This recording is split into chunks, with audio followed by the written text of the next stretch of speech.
these are stamped steel rocker covers. I did have really cheap Chinese chrome ones on it. I bought these powder coated, allegedly Pontiac blue. You can see they're not original GM pieces. They don't have the oil drippers on them, but they are new pieces. They're very thick metal and they're nice and straight. So I did go ahead and use acid etching primer and the early Pontiac silver blue on these. So getting ready to install the valve cover gaskets and then put them back on the engine. What I'd like to do is get some of this permatex gaskets, high-tech gasket sealer down. I like to glue the valve cover gaskets to the covers, make it pretty foolproof when you install them. The gaskets are always going to be in the correct spot. So I just take this brush, put a little coat around the lid for the valve cover gaskets that we have. You don't have to use a ton of this stuff. It's stringy and a little messy. It's frustrating, but you'll be able to depend on those gaskets sticking to this rocker cover for a good long while. I had the chrome valve covers. I had this stuff made on there, put on there. When I took them off, the gaskets stuck nicely to the rocker covers. Very quick cleanup. So I do not use RTV from the rocker covers to the head, because like I said, I like to be able to remove them and not have to destroy the gaskets and have a lot of cleanup there. So we have nice flat rocker covers and use this high-tech gasket sealing to be able to take it on and off a few times and not having to do a major RTV cleanup that brief service. So especially handy if I've had a few solid lifter cars in the past, and about every 5,000 or 6,000 miles in for the rocker covers to readjust the gap between the lifter and the rocker. So handy to be able to remove them and not have much cleanup. So I just put a nice little coating of that gasket sealant down. I set the gasket on it, and then I just take some binder clips to hold the gasket into place, and I let it cure there for a while.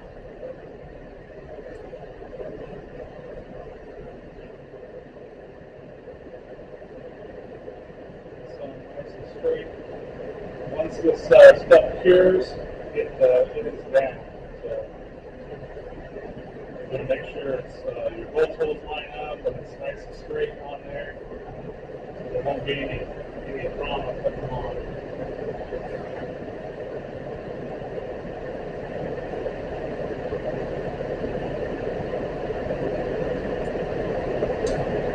Sometimes they can fight you a little bit. Not all rocker covers have the same ridge around it, as some do, so a lot of times the gasket will gun sharp. Just keep working with it, get it cut down with everything lining up right. You should be in good shape.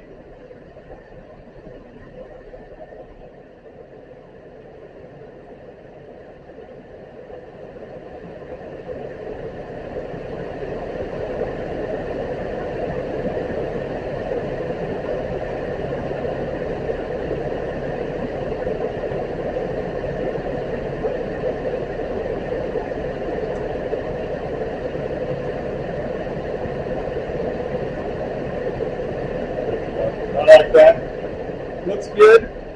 We'll let that cure for a couple hours and we'll go ahead and stick that back on the car.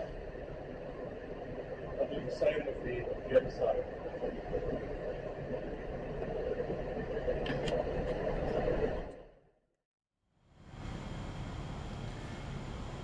So this is as the engine sits now with the new valve covers painted up and put on.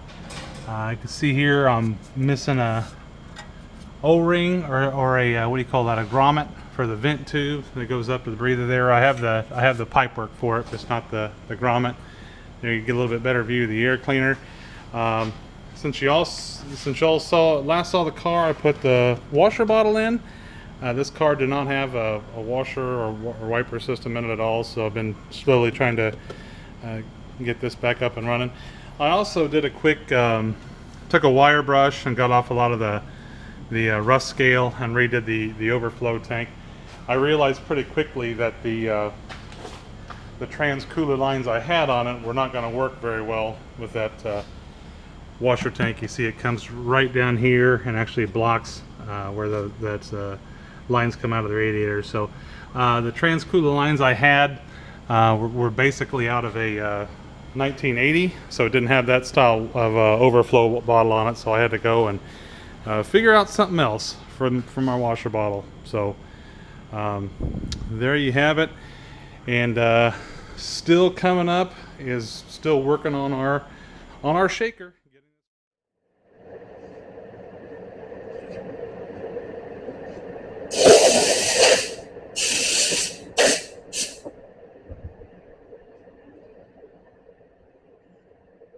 These shakers are so expensive.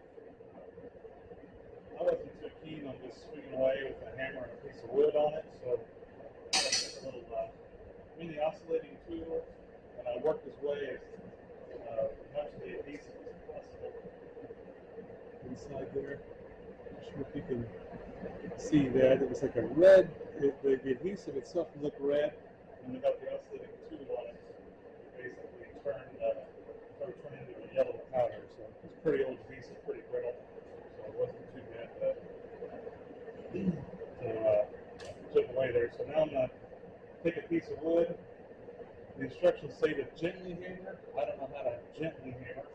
You know, in the world. I just got a little body hammer here.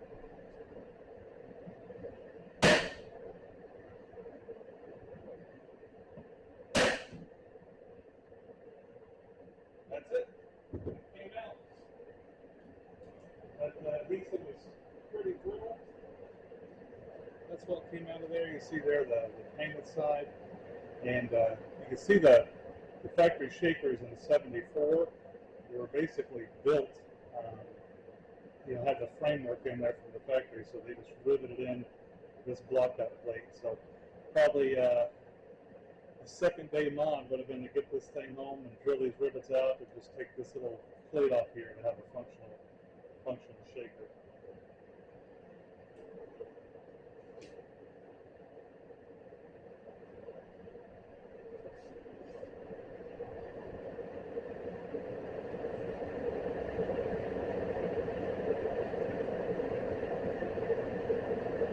So you can see there's some residue glue left. I'm just going to clean that up a little bit, make that a little prettier inside there.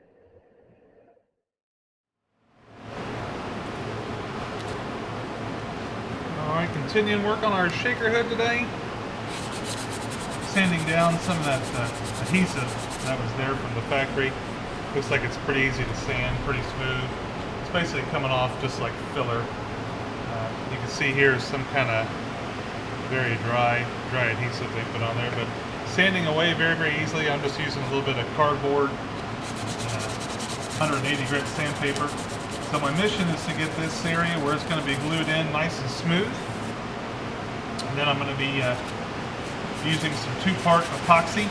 And the instructions say to put weights on the shaker flat when you're setting the glue in there, so I've got to figure out what I'm going to do to actually stand this up and put some weight on there and let that glue. I've got some 30-minute epoxy, I think it is, some Gorilla 2-part epoxy. That's what I'm going to be using on this.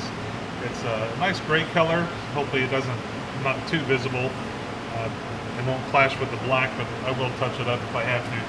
You do see a lot of the back of the shaker from the driver's compartment, obviously, so you want to make sure that it's a pretty well finished piece of the operation. So just some manual boring work here on sanding. Getting in here, and it looks like this flapper here fits in really good and tight in here too. So I think once I get that complete, that's what it'll look like there. Of course, that flapper will come in and open. So looking forward to have this done. Can't wait to hear that intake noise from this thing.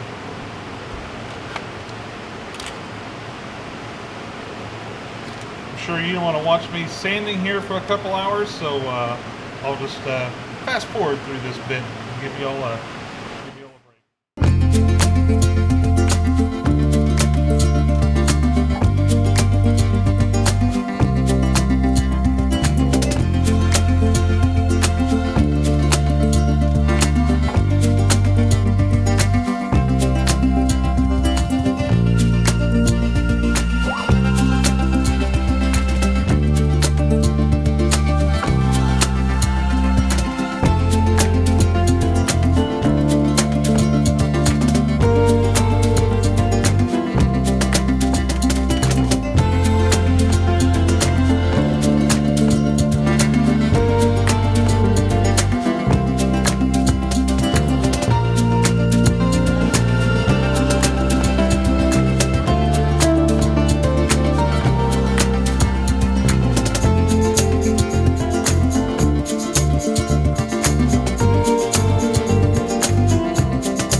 Looks like we got it working there pretty good. I can open this while still trying to hold it in there, but it looks like it fits in there very well. It's probably a little hard to see.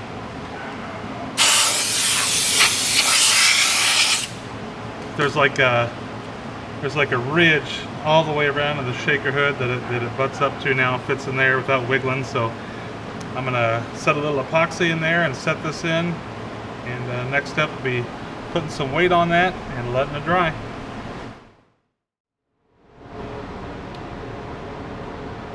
Alright, we got the flapper pretty well fitted in there. Sits in there nice and tight. And I did find some weights to set in there where I had the epoxy curing. I'm going to use some my body dolly weights.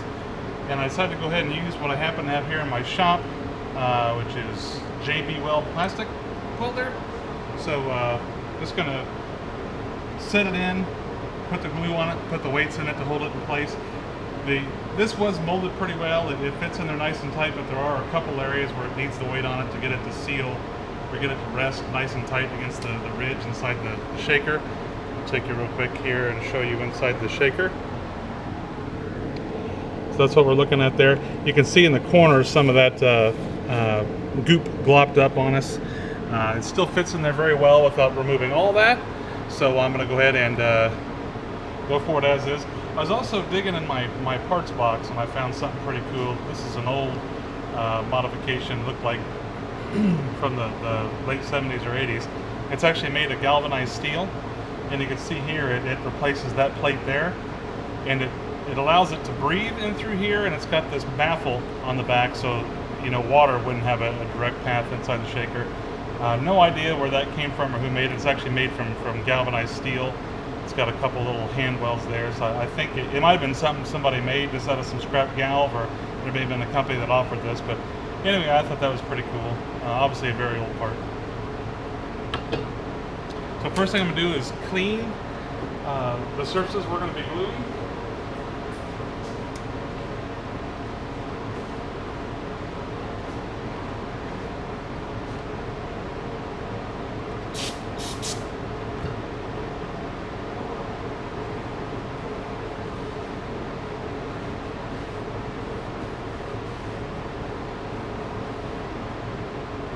Clean that again, that was nasty.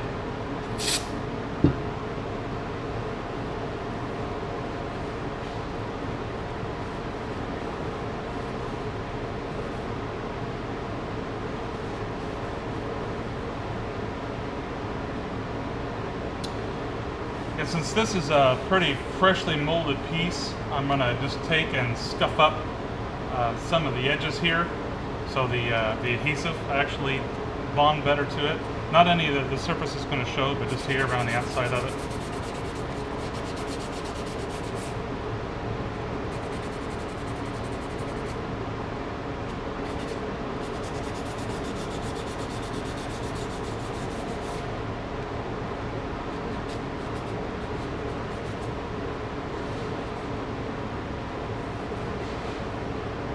That looks pretty good.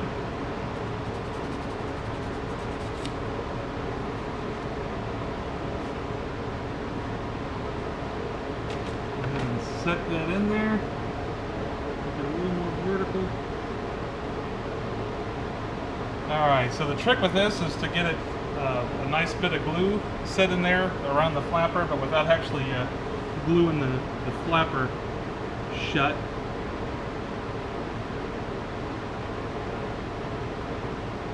So I'm going to go ahead and mix some of this stuff up here.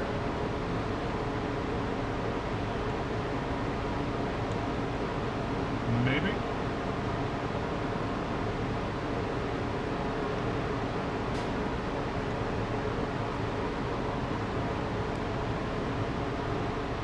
Well, great.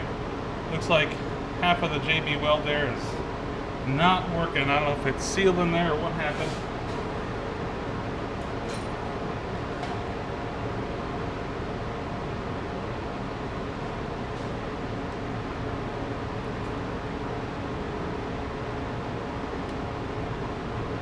There we go. Looks like it just had a little dry cap in there.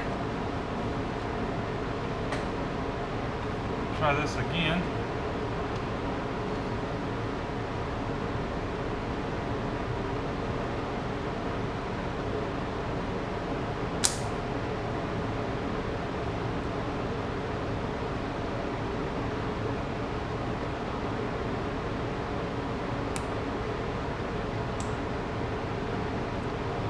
And that shit must be stale. It all came out all at once.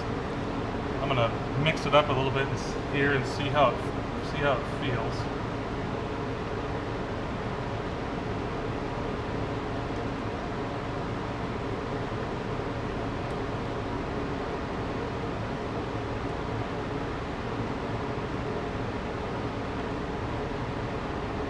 Very strange. Never seen that before. This might have been a old batch of JB Weld is the only thing I could think of.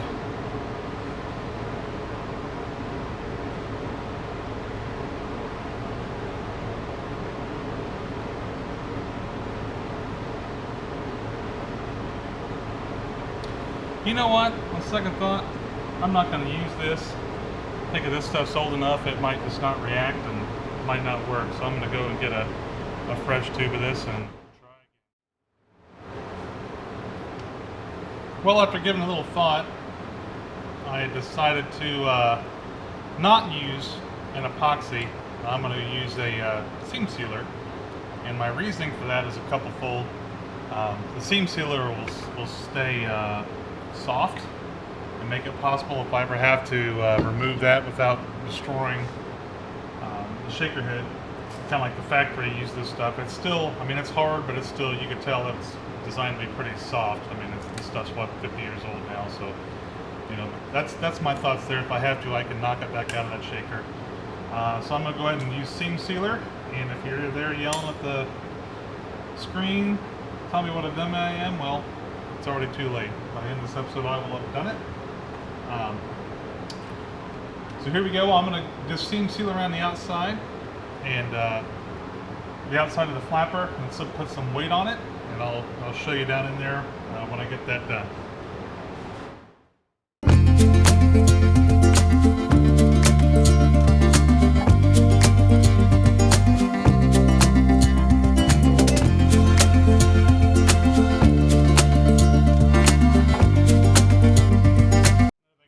I'm a cheap bastard. I always save all my hotel keys. They come in handy for, you know, spreading fillers and adhesives and things, kind of clean up edges. I got a little extra in here. I'm going to try to scoop out as best I can.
Alright, got the glue put in there.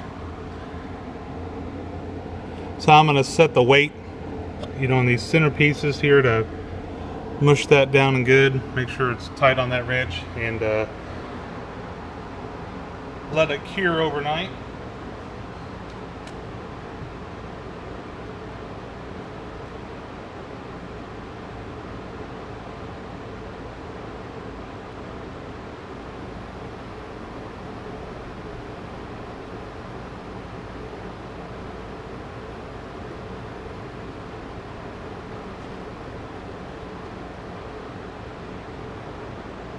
Alright, we're going to give that a whirl. Our next step, once that cures, is to install this solenoid bracket here. Installs like that. It has some pretty cool, maybe over here like this, has some pretty cool wiring looms and things that come with it. Make it a nice clean install. It's got some connectors, so when you take the shaker hood off, you'll have a simple connector to undo there. I'm not going to wire it exactly like they say in the instructions. The system's designed to use the wide open throttle switch that's installed on the accelerator pedal. I probably still will do that, but I'm thinking of maybe a different way I can do that. Thinking I also might want to repair these before I put it together, or sorry, before I put the shaker back into service. Don't know if I'll do that. The other side of it looks good. I don't know what's going on there exactly, how that happened. Alright, now that our glue's dried a little bit, we get this spring clip put in there. It has two little loops and that flapper that comes down, and that goes into the solenoid. And when you energize the solenoid, that's what pulls back on that to open those flappers. So start with getting this put in there.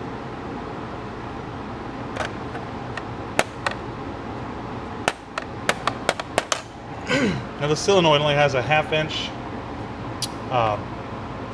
pole on it, so you know, its neutral state, it'll be, you know, about like that. When you energize it, it'll snap it in there. So you can actually loosen up these fasteners and slide the solenoid in and out to line it up. You just want to get this this puppy here set so that the center of the solenoid lines up with the center of this flapper. It's got a little round mark there where the center is. So I'm just eyeballing it, not measuring anything. Looks like it's going to allow some play.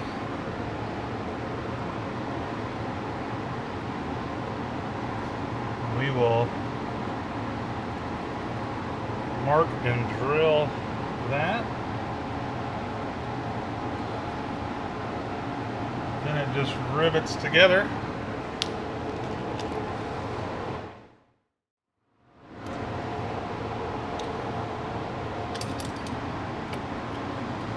Go ahead and drill the holes in this. It's like there's a couple layers to this, so to keep those from separating, I'm just going to clamp those puppies together.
stubborn one.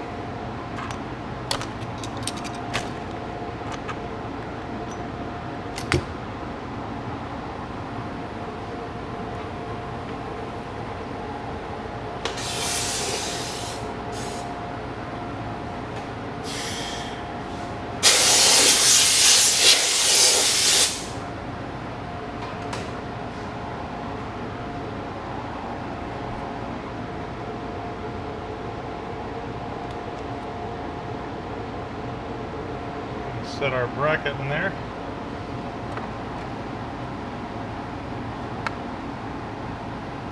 So far it seems to be a very simple, well-made kit.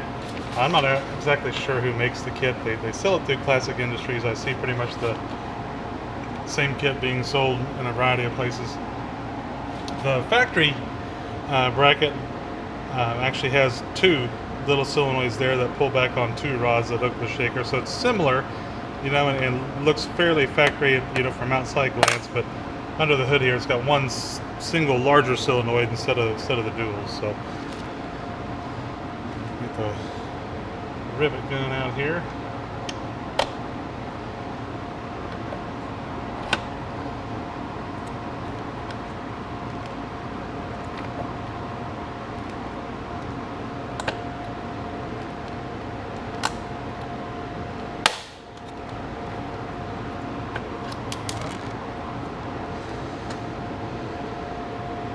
What happened there?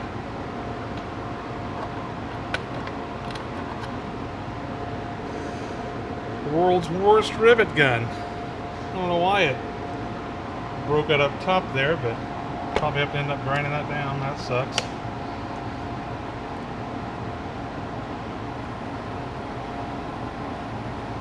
Get down through all the layers.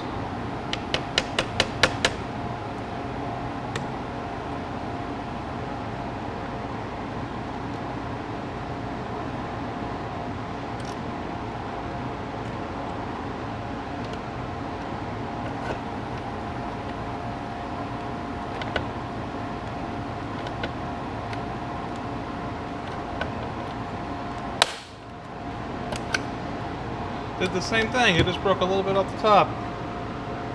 Oh well, I'll get that ground down. It was pretty nice and secure in there.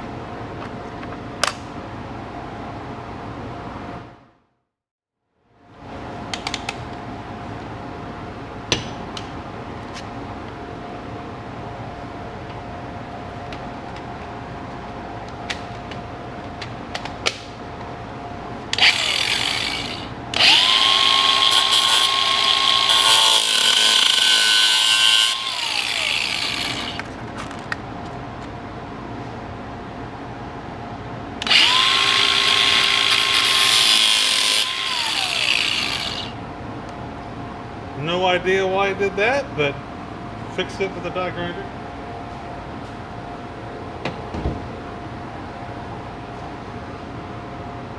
So the next step is getting us to a half inch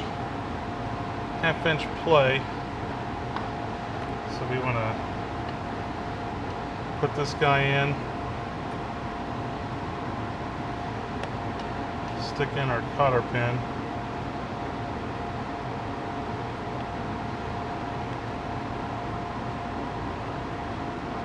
Bend this around.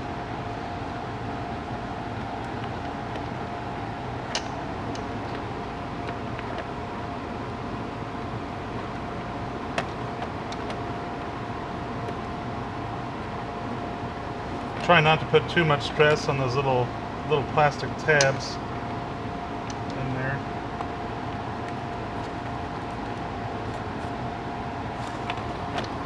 It looks like to do that I've got to go ahead and loosen up that solenoid.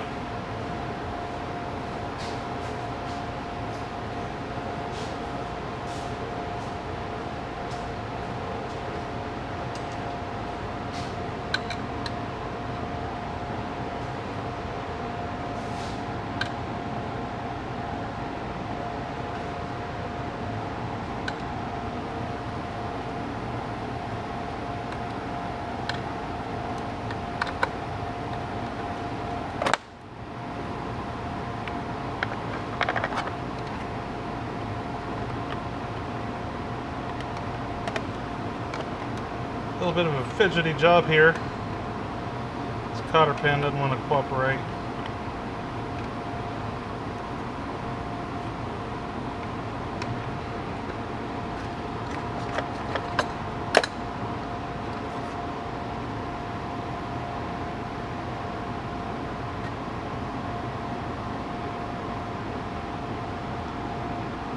Not sure if it'd focus on that. It's getting too old. I can't read that very well. It has a cage code on it, which means it's used somewhere for the U.S. military. Most of the time those parts have a cage code on it. They can tie it down to the supplier that produced it. Get all this slid together.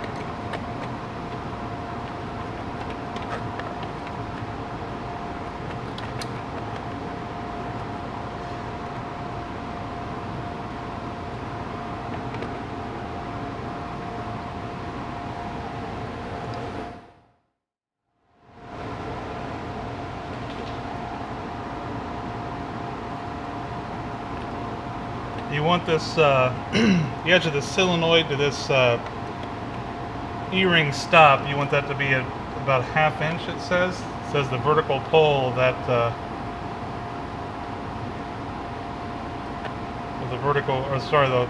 pole capability of that is a 1/2 inch. So having to move it back quite a bit. A little bit more. A little bit more. There we go. Right at 1/2 inch.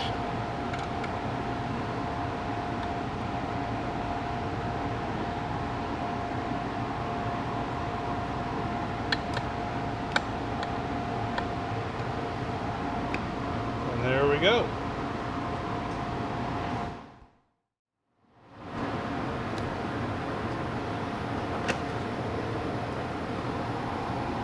Alright, I wanted to go ahead and try that riveting one more time because that was really so much fun to do. But also I realized that I riveted it up top here instead of below the rims like the instructions said, so I got some practice on drilling rivets out, which was riveting. Thank you. So we'll go ahead and try this again. Let me get this together.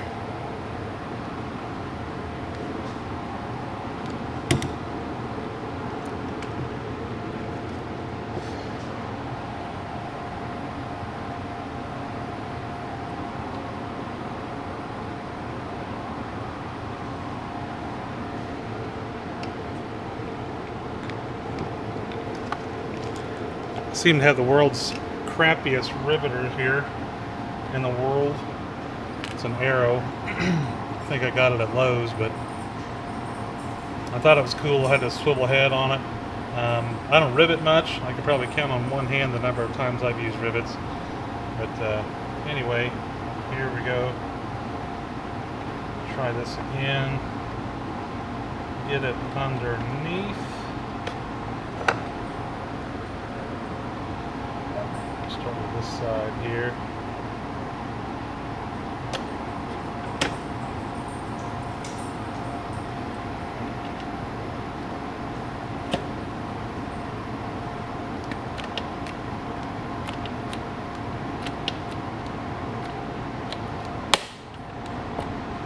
Hey, look, it actually tore it off at the right depth. Fascinating. Wish I understood why that one worked and the last one didn't, but here we go.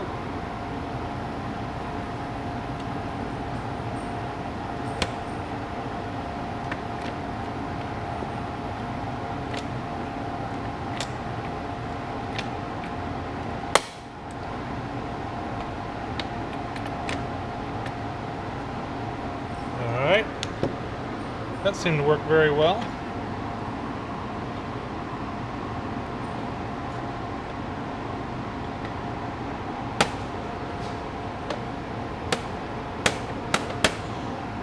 Alright, let's check and see if we still have the, actually I'm going to adjust this a little bit. It seems a little cattywampus to me.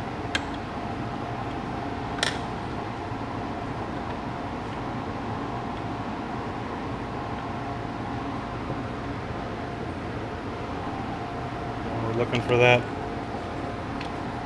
1/2 inch.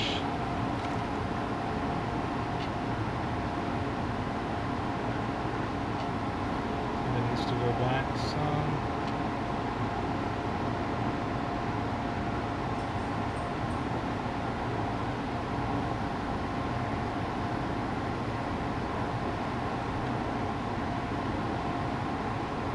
Yeah, that's pretty good there.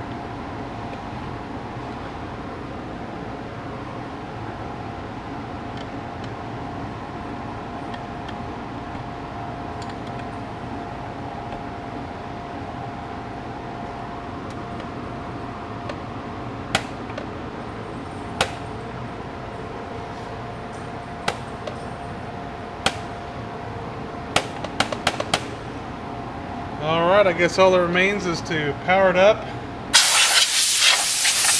give it a try. I'm going to go ahead and pull my power supply down and see how it works. Alright, we have our pyramid power supply set up. I've got my negative hooked to the little solenoid, and the positive hooked to the little solenoid as well. So when I close this switch, this thing should open.